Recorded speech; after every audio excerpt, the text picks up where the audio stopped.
Good day, everybody. Uh, Thank you for tuning in. This is TheSHIP, a podcast that explores the nature and dynamics of relationships between mentors and mentees. And on this episode, we'll cover the baby story. And I'm your host, Jerry Luzangi, and today we'll be joined by our very own Dr. Asante Malima. Welcome aboard the ship. Ahoy! Hey, thank you very much. All right. Mambo vipi lakini? I say Safi. Man. Thanks for this opportunity. Looking forward to a great discussion today. Yeah, absolutely, absolutely. So let's get you sailing then. So just wondering, what has been keeping you busy lately? And by the way, where are you based?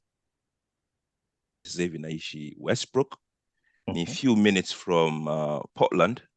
Na hii ni Portland, Maine. Marekani kuna hizi Portland mbili. Kuna hii Portland on the east side na kuna Portland on the west side ambayo ni Portland, Oregon. Sasa mimi niko kwenye ile Portland ya the east side. Okay. Now, uliamua kwenda Portland for just liking the place, or were you maybe going there for greener pastures?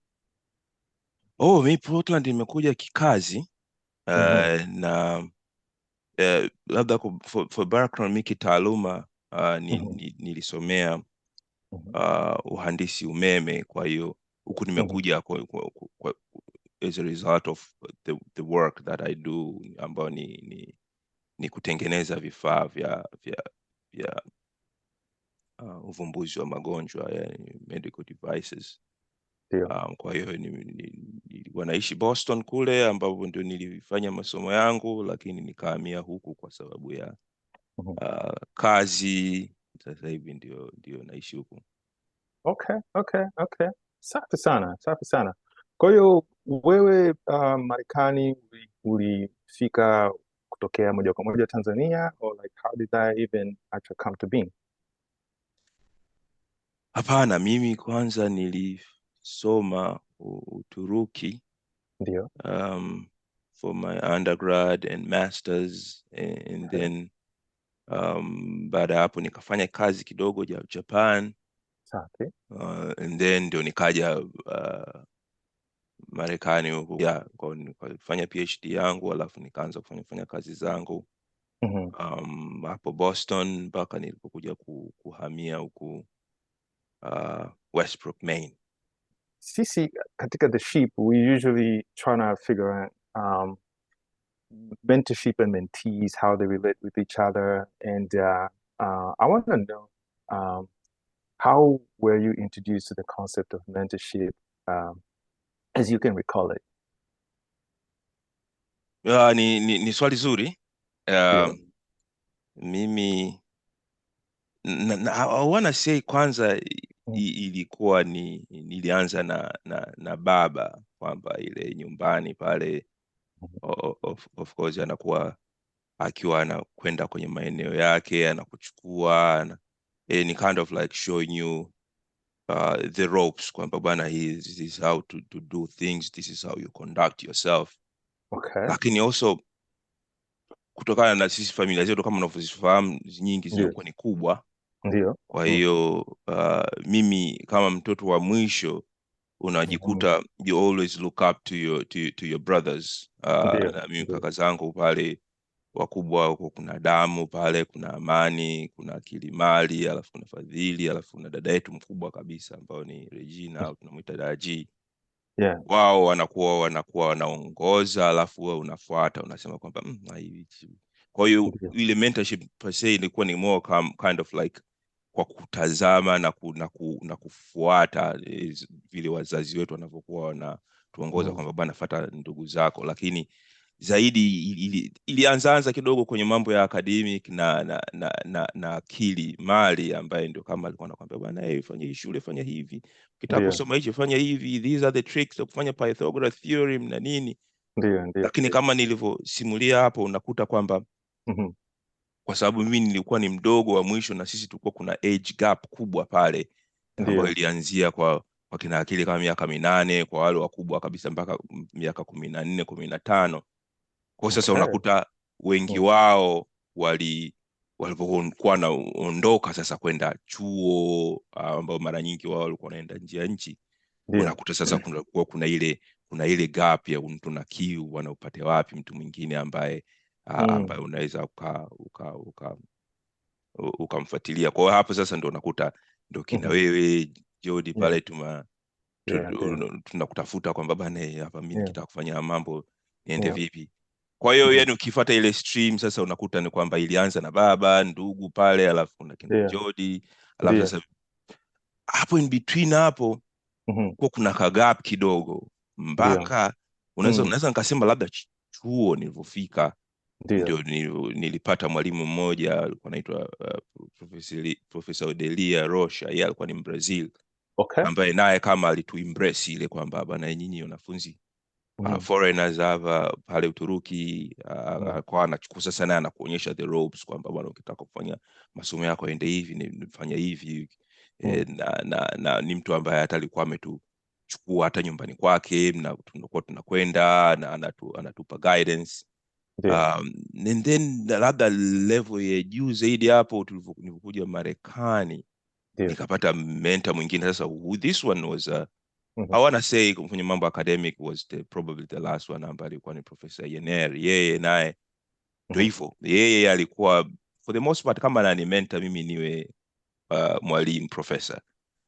Kwa hiyo sasa alikuwa unachukua masomo haya, fanya hivi na ukifika level hii mimi nitakutafutia kazi maeneo yako. Kwa hiyo unamkuta mtu yani kama not only anakuguide namna ya masomo, but kama anakuandaa for the next level on what you could do. So I think and that is the part which to me was super interesting, kuona kwamba how much these mentors invest a lot of time and sometimes resources and passion on what on the time that they're putting on you kukuandaa wewe kuwa tayari kwa mazingira fulani in your future.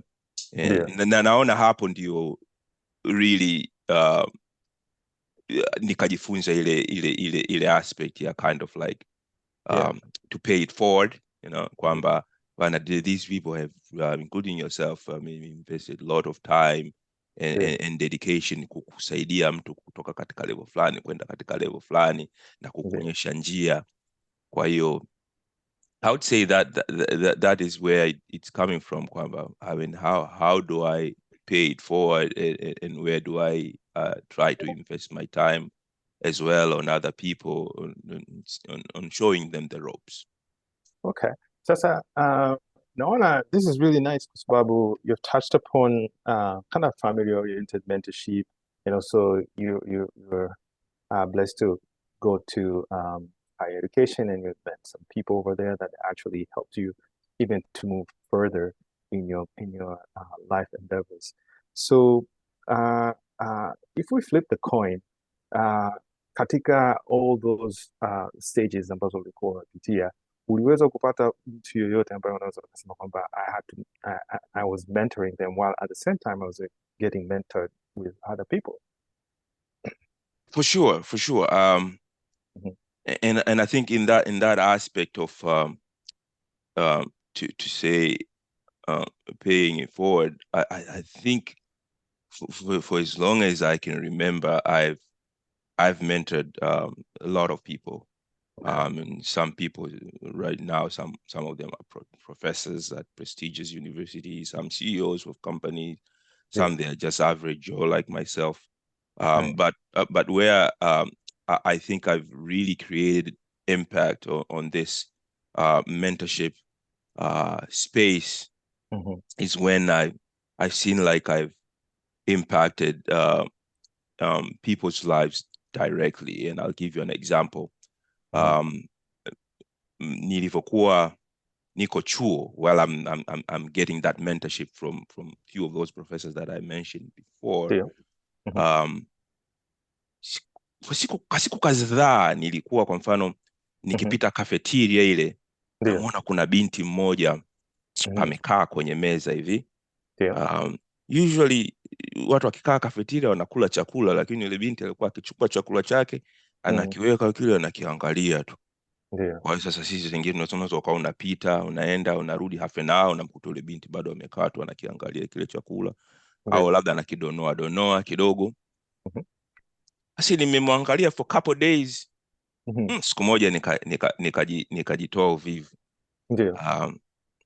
Nikamfuata binti, jina lake moja nitatoa tu, anaitwa Asli. Ndio. Nikamfuata, nikamsalimia, nikajitambulisha. Sasa nilivyokuwa naanza kupiga naye story pale, nikaja kugundua kumbe yule binti hakuwa na marafiki, alikuwa ametoka mikoa ya mbali ya Turkey pale. Sisi tulikuwa Istanbul kipindi hicho, alikuwa ametoka mikoa ya mbali pale Turkey. Kwa pale Istanbul, kwanza hana marafiki, moja.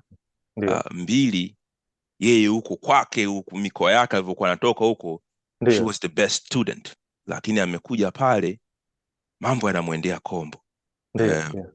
Kwa sasa amechanganyikiwa, hajui kwamba hapa mimi nikidrop shule, nikidrop out of school kule, wazazi watanichukulia vipi? Na hapa shuleni hajui hata mtu gani wa kumfuata kwa msaada. Kwa sasa mimi nikawa nimepata pale immediately picha kwamba huyu ni kule alikuwa ni kinara, amekuja hapa sasa mambo yanaenda kombo. So basi mimi nikaongea naye pale. Okay, basi sasa mimi nikawa nimemuomba ruhusa. Baada ya kama siku ya kwanza kutaka kujuana naye, siku nyingine tena nikamkuta hivyo, basi nikawa nimejenga ile habit, nakaa tena napiga naye story. Siku ya pili sasa nikanipokea kwa bashasha, tunapiga story nini. Sasa siku ya pili nikamuuliza, do you mind if I find people that can help you? Kwa sababu yeye alikuwa anataka kuingia kwenye mambo ya kufanya mathematics, lakini kipindi hicho sasa alikuwa anafanya mambo ya lugha na nini, lakini lugha nayo inamwendea kombo. Akiingia kwenye madarasa ya mathematics anamwendea kombo. Kule Turkey walikuwa wanatumia lugha tofauti na Turkish katika. Yes, it was an English medium. Kwa hiyo sasa yeye sasa ametoka kwenye ile background ya shule zote zinakuja za Kituruki, anakuja pale kwenye ile shule private school, it's English medium. Kule alikuwa kinara, hapa vitu vinamwendea kombo. Kwa sasa mimi nikamuuliza, do you allow me to line up people that can help you? Akasema, akakubali, akafurahi. Kwa basi mimi nilikuwa na marafiki zangu ambao walikuwa ni ma-TA. Nikatafuta wawili watatu, nikamwambia jamani, kuna huyu binti anahitaji msaada, kwa hiyo kama kunaweza mkadedicate some time muwe muelekeza some of the ropes. Now for the most part, you know, when you're dealing with smart people, you're just looking for that light bulb kidogo tu kuamka na and then mtu anaanza ku see the path. Kwa hiyo and funny enough, that was the case with her. Yani nilivyotafuta wale mentors wakamwonyesha zile the ropes, na kwamba bana, where to look for resources. And I think for the most part she was mostly not only looking for somebody to talk to guide them, but also to build up that confidence kwamba hey, you can do it. And long story short, she didn't drop out of school, and she ended up being the best student in her class. And I would say I'm proud of people like her, that I've touched them not only academically but in that kind of kama mmemsaidia kutoka katika wakati mgumu sana na kuweza kufikia stage kwamba I mean she's leading a very good life. And so I would say those small wins that I've achieved as a mentor or advisor, while I was still also getting help from others, I think that those ones were substantial. Actually, that's really, really awesome. Now, yeah, it can get really difficult, especially kama ulivyokuwa umeelezea, unatoka mtu, nakumbuka hata tulipokuwa Bongo kule, unakuta watu wanatoka shule za toka Bushi, tunaita Bushi huko, wanakuja na unakuta yani wanasoma yani wasongo, lakini at the end of the day ukija ukiwauliza bwana, vipi umeelewa lini, unakuta yani wamekuwa wamekariri tu. Sasa this kind of bring me back into a little bit of Tanzanian background. Wewe Bongo ulisoma wapi? Mie Bongo ni primary nilisoma Oysterbay primary school. Na sekondari nilisoma Tambaza form 1 pale kwa mwaka mmoja. Baada hapo nikahamia Tanzania, nikafanya form 2 mpaka form 4. And then high school nilichaguliwa mimi niende kusoma Mzumbe. Lakini sikwenda, nikaenda Mzizima pale Dar es Salaam. And then baada hapo ndio chuo nikaenda Uturuki. Okay, that's very interesting. Na hiyo katika pale Bongo najua kuna mambo ya tuition sana nini. Hayo wewe ulikuwa unaona vipi? Did you consider that as a part of a mentorship, au hii ilikuwa ni as much of rather just going to educate yourself? Combination of both. I think the first time I was introduced kwenye hiyo idea ya tuition ilikuwa ni primary, ambao I wanna say probably kuna mwalimu ambaye kwa upande mkubwa sana alibadilisha maisha yangu. Kwa sababu mimi kwanza ni toka mdogo mimi nilikuwa naita chakaramu, ni mtundu kidogo, mtundu sana. Kwa hiyo unakuta tundu alafu na mbishi. Kwa hiyo yani toka ile darasa la kwanza sijui mpaka darasa la 6 wanasei mimi nilikuwa ni mchezo tu, yani na tundu na mchezo. Kwa hiyo yani wale watoto ambao wanachapwa tulikuwa tunapiga mabetri pale sago hiyo kwa hiyo unakuta yani tundu mchezo. Kwa hiyo yani nimechapwa sana, walimu wamechapa sana. Lakini sasa mpaka nilipofika darasa la 7 ndio nilipata mwalimu wangu wa darasa, alikuwa anaitwa mwalimu Msiru, alikuwa mke wa brigedia mmoja wa jeshi pale maeneo ya Oysterbay. Sasa yule mwalimu alitumia approach tofauti sana ya kunifundisha mimi. Yeye aliponiona ile darasani akaniita pembeni akaniambia, mwanangu, hivi unajua kwamba wewe you are wasting your resources and your potential. Wewe una kipaji kikubwa sana, lakini tumia muda mwingi kufanya utundu na kufanya fujo wakati you can achieve a lot. Nasema yani mimi nikashtuka, kwa sababu kwanza mimi nimezoea walimu wengi walikuwa wananichapa tu. Huyu mwalimu kwanza ananiita mwanangu, alafu mara ya pili ananiambia mimi na kipaji. Kwa hiyo akawa amenishauri kwamba invest kidogo kwenye kufanya kusoma. Kwa hiyo kwanza nikawa nimeenda kwenye madarasa ya after school, alikuwa anafundisha kama hizo tuition kidogo za hisabati. Alafu to me it was like 180 degrees. Baada ya pale mimi ule utundu wa kutokuvaa soksi, kutokuchana nywele nikaa nimeacha. Nikawa sasa nijaribu mambo ya kusoma kidogo. Kwa hiyo I think mambo yalibadilika, yani nikaanza sasa kutoka kwenye grades za kawaida sasa kufanya zile grades za juu sana, na hata kuongoza kwenye darasa. Kwa hiyo kwa kweli yani yule mwalimu Msiru ndio alinibadilisha pale, nikaweza tu hata kuweza kuperform kwa kiwango kikubwa sana wakati ili niko darasa 7 kwenye masomo ya hisabati na hata lugha. Kwa upande wa maarifa nilikuwa nimechelewa sana. Kwa upande wa maarifa kufika darasa 7 kusema ndio uanze kusoma nilikuwa nimechelewa, lakini I think ile motivation ya kuingia sasa kwenye masomo ilinisaidia ni catch up kidogo. It was good enough kwa mimi kuweza kufaulu hata ile darasa la 7. Kwa hiyo yes, niliingia kwenye hizi tuition au masomo ya ziada. Na mwanzo kabisa nilianza na huyu mwalimu Msiru pale nilipofika darasa la 7. Sasa one of the other things ambazo I'm kind of curious about ni peer to peer mentorship. Unafikiri hii wewe uliweza kuipata wakati ulipokuwa Tanzania, au ni mpaka ulivyoenda ughaibuni and then you were able to kind of like meet other people maybe in the same caliber as you are, and then they kind of like give you mentorship and then you provide mentorship and vice versa? Kwa watu madarasani no, but I think outside school yes, yani ndio nilikuwa ukiwa na mgogoro wako ule unamtafuta mtu mtaani au mtu nyumbani, anakuelekeza ile nini, and then ukirudi kule una compete.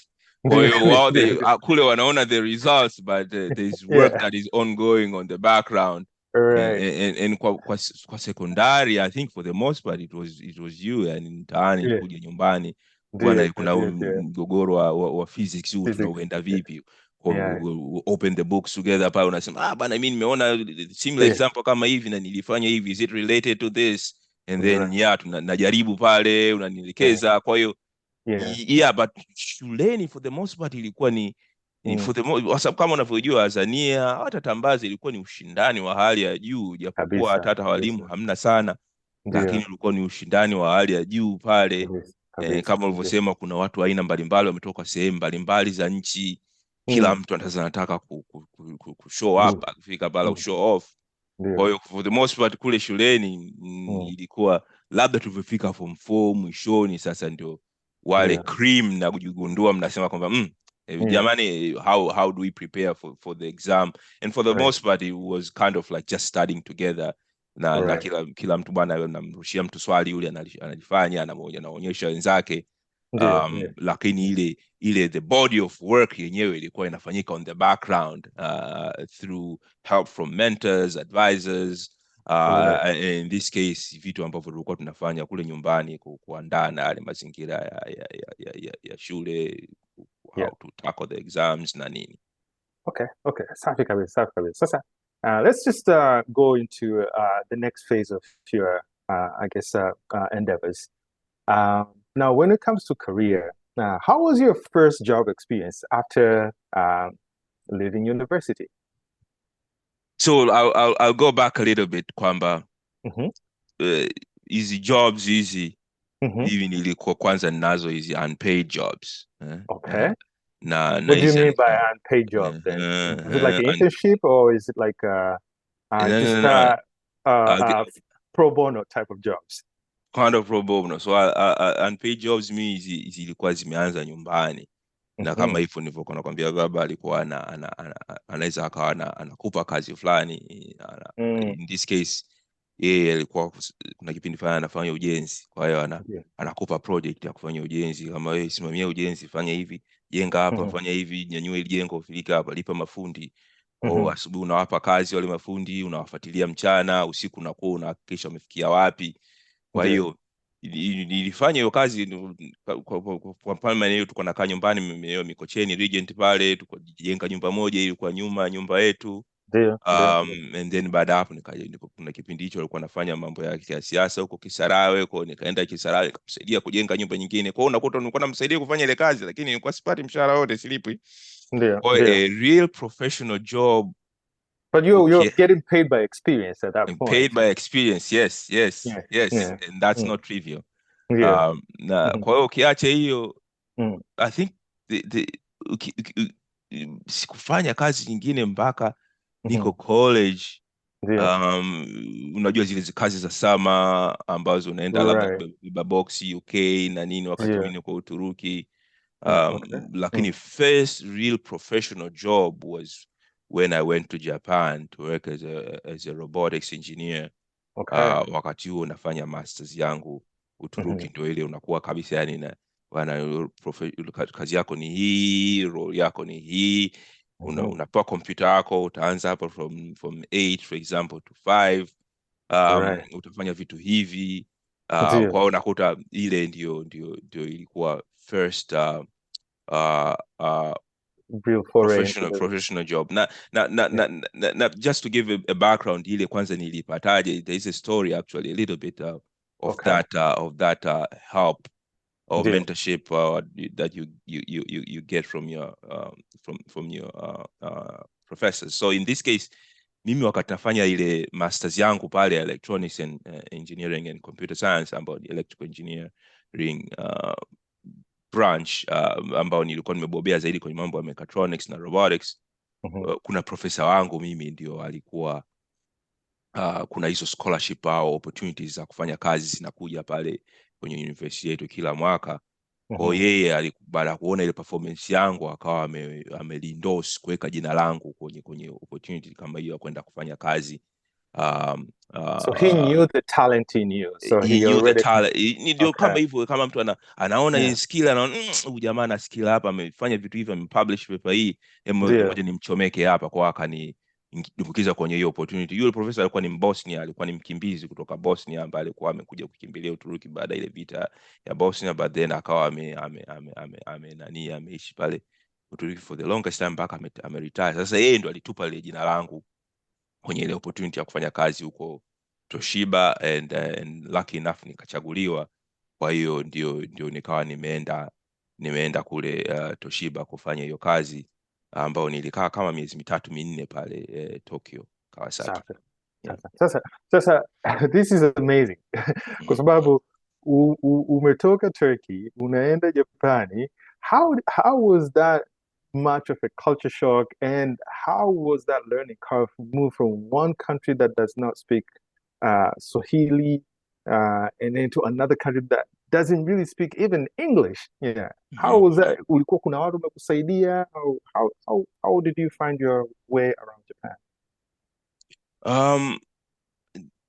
I think for me, finding my way, especially from the language standpoint, kile Kituruki, sisi wakati niko Turuki bibi tulisoma ile grammar vizuri sana, kwa hiyo kwa japokuwa you don't communicating as native, but I was communicating really well kwa kutumia Kituruki. Sasa funny enough, ile grammar ya Kituruki inafanana sana na grammar ya Kijapani.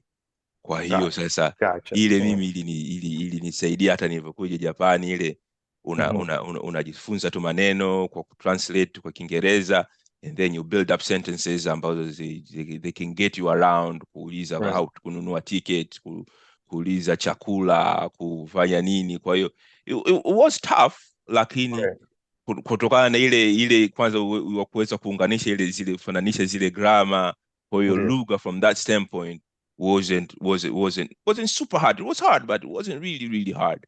But from at work, for the most part, watu Toshiba it's an international company, kwa hiyo colleagues walikuwa wanaongea Kiingereza, they really tried hard to communicate in English. Kwa hiyo that part was fine, kwa sababu I mean even though mimi English is a second language, kwa unakuta wote mnakutana pale, English is a second language, and then you arrive at something and you communicate and you do your work. So that wasn't that much of language per se from the streets or the places that are living or the workplace wasn't that much of a challenge. Would you say the culture, did you have, I remember in Japan they have this thing they call senpai and kohai. Did you get to experience that while you're working with Toshiba? Absolutely. Mimi nilikuwa na advisor wangu pale Toshiba ambalo walini assign, ambaye yeye alikuwa anafanya kazi Toshiba pale, but also is a professor. I want to say ilikuwa Tokyo University. And Takashi, Professor Takashi, yeye sasa yeye alikuwa amemweka kama mtu wa kukuguide, ambao probably ndio unamuita senpai. Alikuwa amemweka kwa sababu bwana, asante, fanya kazi na Monobu hapa. Kwa hiyo Monobu sasa ndio alikuwa yeye, kwa mfano umeandika your code, unaipitisha pale kwake, anaiangalia, anakwambia chemsha bwana, rudi rekebisha hivi. Alafu mnairekebisha pale, anaenda anaiangalia tena, anasema iko sasa, iko tayari kwenda kumpelekea Professor Takashi. Kwa sasa kwa hiyo in the beginning ilikuwa kama mentorship, lakini sasa ulipopata speed ile mambo ya kuandika hizo machine language hizo, kwa hiyo sasa baada ya muda sasa inakuwa kama colleague. Sasa bwana, wewe piga hichi, mimi napiga hichi, kwa mna combine zile notes, mnampelekea Professor Takashi. Kwa hiyo unakuta sasa mimi pale, yule bwana naye alinisaidia sana, kwa sababu kwanza mimi nilikuwa na experience from the academic standpoint ya kuandika tu hizi code labda kwenye MATLAB, lakini kule kwenye industry everything has to is at the product level. Kwa hiyo whatever you write, it goes into a product. ambayo in that case tulikuwa tuna implement hizo algorithms za kuyafundisha marobot kuelewa hand gestures. Kwa hiyo sasa unakuta ni kitu ambacho it has to work every time, na sio kitu ambacho labda usema kwamba imefanya it work once kama in academic and then umepublish a paper. In that case it was more like, okay, it has to be something that is repeatable and reliable and works every single time the same way. Oh, that was the new thing for me to really learn, kuona how to transform a knowledge into something that can be made into a product at a professional scale. Right. No, that's very, very amazing to hear. Sasa, would you say that your education, the foundation of everything that you have studied, really helped you to excel in your non-academic endeavors? It was a little bit different kwa sababu ya hizo few opportunities ambazo mtu ulikuwa hata wakati uko shule, kwa mfano kama hivyo unaingia in the real world and then you work and apply those the knowledge and skills that you have learned in school. Kwa hiyo sasa unakuta hata baada ya ile kumaliza shule, sasa kuingia kwenye professional world, unakuta you have that experience kujua kwamba these skill sets in professional world zinatumika hivi. The only thing that you need to learn hapo ni ile professionalism na kujua how to deliver things on time na to stay on schedule na vitu kama hivyo, lakini for the most part I wanna say for me ndio maana nilichelewa sana kuingia kwenye hilo professional world, kwa sababu hata nilipomaliza ile my undergrad I was kind of like, I mean, this it, I mean, what am I gonna do with this degree? And then I was like, okay, maybe let me go and pursue further education. And then I went and did my masters, and then nimeenda masters, and then akapata opportunity ya kwenda kufanya kazi ile Japan. So that enlightened me kwamba oh, this is how things work in the professional world. Na baada ya pale mimi actually I wasn't planning to continue to do my PhD, lakini yule Professor Takashi Yoshimi alikuwa anaitwa yeye, sasa ndio aliniambia kwamba bwana, try to find to dig deeper in deeper than these robotics applications na nini, na kind of like kama alinisaidia kuniambia kwamba bana, probably haina long career na is only limited places ambao unaweza kufanya kazi mambo ya humanoid robotics na nini. Kwa hiyo dig deeper. Kwa hiyo yeye sasa he did me one good favor. Baada ya mimi kumaliza ile kazi yangu pale, alifanya something very unique ambao mimi sijawahi kukiona.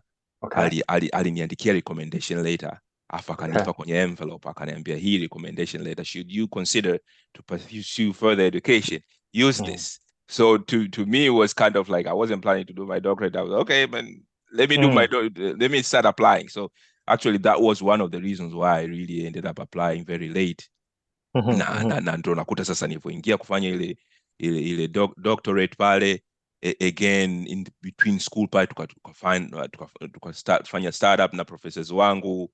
Kwa humo sasa unakuta mnaleta other professionals kuwasaidia ile kusukuma ile kampuni. Kwa sasa you learn as you go, kwamba bana, hivi vitu tunavyojifunza shuleni hapa in the startup, kwenye company au kwenye ile startup world, this is how you apply them. Now you have other people helping you na nini. Kwa unakuta sasa hata baada ya pale, baada ya kufanya kwenye kampuni yangu ile na kwenda kwenye kampuni nyingine, ile transition was smooth, kwa sababu ni vitu ambavyo umejifunza as you go. And I'll say it wasn't like that really sharp transition kusema kwamba everything that I've learned over huku have you apply. That wasn't the case for me. Okay, this is amazing. This is really, really absolutely amazing. Now, wewe sasa kwa sasa hivi, how do we say your profession is? Is it like a biomedical engineer, or is it a nanotech engineer? Is it a robotics engineer or a mechatronics engineer? Like, where do you put yourself? All encompassing. And na hiyo ni role ambayo nilikuja kujifunza baada ya kufanya ile kampuni yangu. Nilijoin another startup, startup out of MIT walikuwa wanaitwa Bioscale. Okay. Wale nilivyofika kule sasa, the funny story ni kwamba it's not actually funny. Nilivyojoin ile startup ilikuwa ni wakati mimi nafanya startup yangu, tulikuwa tuna struggle sana ku raise money. At that point, we were trying to do some clinical trials. We were trying to raise like $3 to $4 million. At that point, we already raised about 4 million, 3-4 million, and yeah, we really struggled to raise money. But joining startup, Bioscale out of MIT, they had tons of money. They had raised like close to like 200 million. They had raised 100 million, and then they raised somewhere in between like 50 after that. Lakini sasa their business model wasn't that good. So wale VCs wakaja wakafire everybody in the company, wakaacha like there was like 15 people. Company was bigger than us. And they only left like 2-3 people, and then they were looking for other people to really come and help them after firing all of these people. So that was the time when I joined that company, and then nikaja ku realize kwamba yani same as it was in my company Balom, in that company as well, you do a lot of robotics, you do coding, you do some nanotech and coming up with different designs, and then you do biomedical to come up with different tests nanini, and then putting all of that together so that you have a product. And then the way you are kwa naita your role kwa naita systems engineer, kwamba huyo systems engineer anakuwa ndio engineer ambaye wears many hats, and they are not actually just very high level. They can go stay high level, but they can also go very low level on many aspects. Kwa hiyo unakuta sasa ndio maana sometimes I find myself writing code if I'm not a computer engineer or a programmer. Najikuta ni wakinipeleka kwenye nanotech, sasa ndio maeneo yangu, tunaweza tukaenda deep vizuri tu. Ukinipeleka kwenye bio medical, tunaweza tukaenda deep vizuri tu. Lakini sasa tukipenda kwenye mambo ya math, for example applied mathematics, when we have to do some modeling for example, sasa pale nakuta kwamba inabidi you learn and then you go deep again by using all the skills ambazo umedevelop kwenye vitu vingine. Kwa hiyo for now I would say I'm more of like I wear the hat of system engineer, which is kind of like all of those things that you mentioned in one at one place. Gotcha. I said nimejifunza mambo mengi sana. That's awesome. That's really awesome. Well, Dr. Malima, thank you very much for giving us time to have this conversation. And I've learned so much about family-oriented mentorship, academic-oriented mentorship, difference between work ethics on different levels, cultures. So this is really awesome. I hope our listeners, they can learn a lot from your experience and what you've been doing. And please subscribe in our social media channels. And also, if you have any mentor that you wanted to appear in the future show, please send us an email at theship.cast@gmail.com. And till then, ciao. Yeah, thank you. Bye.